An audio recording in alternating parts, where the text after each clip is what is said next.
people, namaste, welcome back to my channel. In previous video I discussed about the nasopharyngeal carcinoma.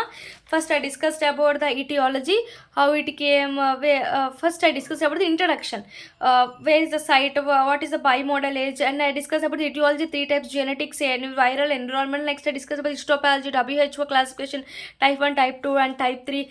Next I discussed grossly like ulcerative, proliferative, infiltrative. Next I discussed the spread, local spread, lymphatic spread and distant metastasis. I discussed about the somewhat the map like NPC, how it occurs. All this I discussed about in previous video. I discussed about the clinical features like nasal, otologic, ophthalmoneurologic and tortoise triad also discussed. I discussed all these parts. Now I will discuss about the diagnosis and treatment modality of nasopharyngeal carcinoma. So see, diagnosis is very important. Nothing will be there. First is endoscopic evolution, next imaging, next biopsy. First endoscopic by giving a local anesthesia. By local anesthesia we can check by endoscopy, by rigid endoscopy or a flexible endoscopy, any of them we can see the nasopharyngeal carcinoma. Next imaging, see, we can take the CT scan, MRI scan. Most common study of choice for nasopharyngeal carcinoma is CT scan, MRI scan.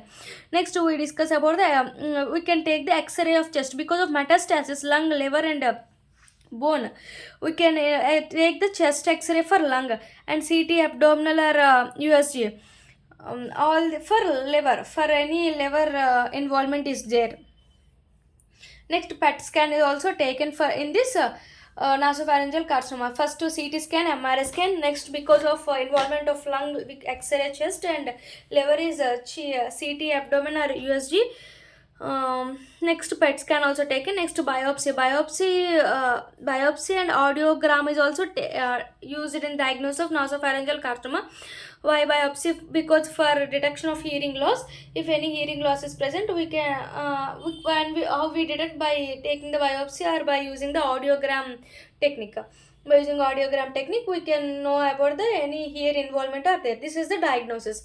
Next, T and M classification. What is T? Tumor. N means nodes. M means metastasis. This is the T and M classification. First T, tumor. T1, T2, T3, T4 are present. T, tumor is confined to nasopharynx only. Tumor is confined to nasopharynx. Nasopharynx extension and T2 has some A and B, all these present. So T2 comes under extension and parapharyngeal spaces. So in T2 extension and T2A, T2B, all these are present. So I write simply like extension and also involves the parapharyngeal space. Next T3 tumor involves the bony structure. After parapharyngeal side enters into the above bony structure in paranasal sinuses. Next T4 is intracranial extension, cranial nerves involvement. Bony and paranasal sinuses. Beside paranasal, bony. After that it enters into the intracranial extension, cranial nerve involvement. This is T4. Tumor when enters into the intracranially and cranial nerve involvement. T4. T3 is what is that? Paranasal sinuses and bony structures involves. T2 is air extension occurs and also involves a parapharyngeal space. T1 is confined only to the nasopharynx. Next N means nodes. Nodes are unilateral. First N1, N2, N3. Unilateral less than 6 cm. If bilateral is less than 6 cm. If greater than 6 cm comes under M3. N1, N2, N3. Unilateral, bilateral, greater than less than 6 and M3 is greater than 6. M is metastasis. M0, M1. If M0, it is no metastasis present. If M1 is metastasis present. So it is the T and M classification. Oh, this is one of the classification. Next we discuss about the staging. T and M. How 1, 2, 3, 4A, 4B and 4C all these present. How we remember T. In T, consumer 1, 2, 3, 4. T1, T2, T3, T4. Okay. For up to 4A only. Okay. Next N. 0, 1, 2, 3. Bus. M is all are M. Next 4B and 4C also present. It has only any T or any N, any of them, any T or any of them, any N. M0 has comes under only M1 is present, metastasis is present. It comes under fourth, stage 4. After 4A, 4B, 4C, anything, it comes under M1 class stage. So I discussed about the diagnosis, how we diagnose. First you take the endoscopy. Okay. Next After that, you can also take CT scan, MRI scan, X-ray scan, CT abdomen, and USG and PET scan. Next, I discuss about the biopsy or audiogram, also TNM classification, like how the T1, T2, T1 is only confined to nasopharynx extension, like T2 is extension parapharyngeal space, and T3 is extension to bony cavity or parapharyngeal paranasal sinuses, and extend to intracranial fossa and cranial nerves. Involvement is T4. M0, M1 metastasis is not present in M0. M1 present has metastasis and consists of N1, N2, M3. N1 is unilateral, N2 is bilateral, less than 6 centimeters, but M3 is greater than 6 centimeters. Next, I discuss about the staging also. T1, T2, T4, like 4A up to 4A it is common. Up 4B and 4C it will be any T, any M, and M. There are no metastasis, but here metastasis is present. Next, I will discuss about the treatment. What is the treatment? Radiotherapy. Treatment of choice is first radiotherapy for stage 1 and stage 2.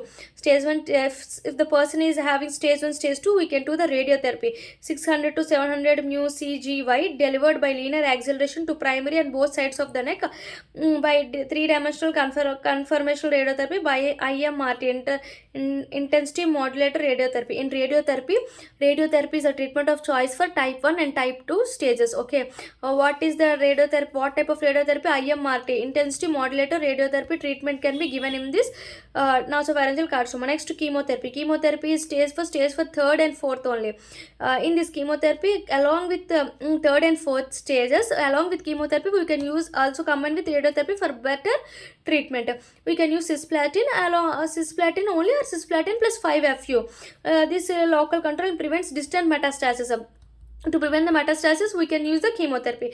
Next, treatment is radio resistance. Next, we can, if not radiotherapy, chemotherapy, then undergo surgery. In surgery, which cases you can, if it is radiotherapy resistance, if radiotherapy tumor resistance, then we should undergo surgery. If it is recurrence, so many times recurrence in a persistent disease, then we can undergo the surgery. So this is the treatment is radiotherapy, chemotherapy, surgery. Radiotherapy is very, very important. They will ask the stages 1, 2, 3, 4, and 1, 2 only radiotherapy, and 3, 4 chemotherapy along with radiotherapy for better cisplatin or cisplatin F5-FU to prevent the metastasis.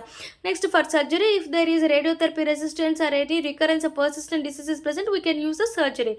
We can undergo the surgery. So this is the nasopharyngeal carcinoma. So I will discuss again the summary. You can remember very, very easily. First, you should write the introduction. It is a malignant cancer. You write the site, Fozoff, Rosenmuller, bimodal PCOM. Next, etiology, genetics, viral and environmental.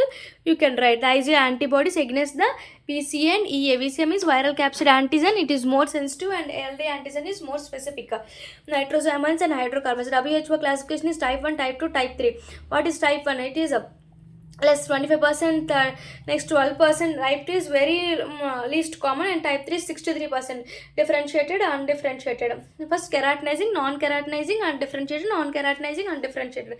Next, grossly we can tell about the three types are present: ulcerative, proliferative. Next, infiltrative. Spread has three spread: local spread, lymphatic spread, distal metastasis. Local spread anteriorly, where it and enters into the nasal coina and nasal cavity.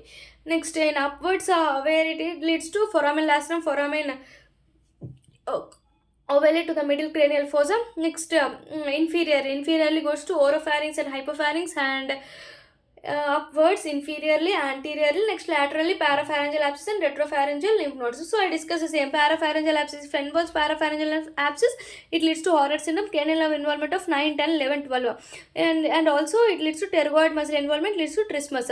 Here, retropharyngeal lymph nodes, neck stiffening and neck pain and stiffening. If cervical lymph nodes involved, 2 and 5 are involved. More common distant metastases like bone, liver, and lung. Next, nose and orbit involved. Nostril obstruction, epistaxis because of orbit proptosis, eustachianus tubis, SOM, so serous otitis media, and foramen ovale, foramen lacerum leads to ophthalmic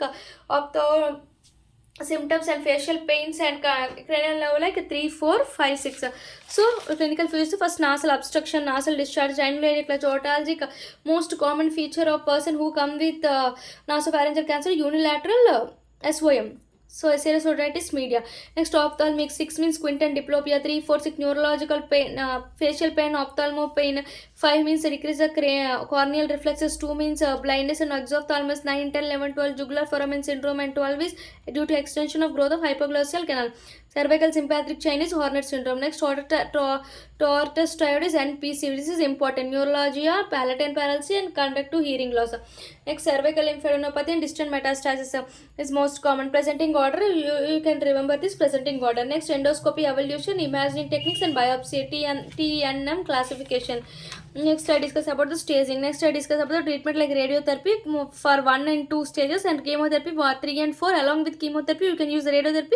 If fraud, radioresistance, any recurrence of persistent disease, then we can undergo the surgery for the treatment of nasopharyngeal carcinoma. This is the video of nasopharyngeal carcinoma. Please check the previous video. I discussed in detail about each and every word of nasopharyngeal carcinoma. Thank you. Please subscribe my channel. Please support us. Thank you.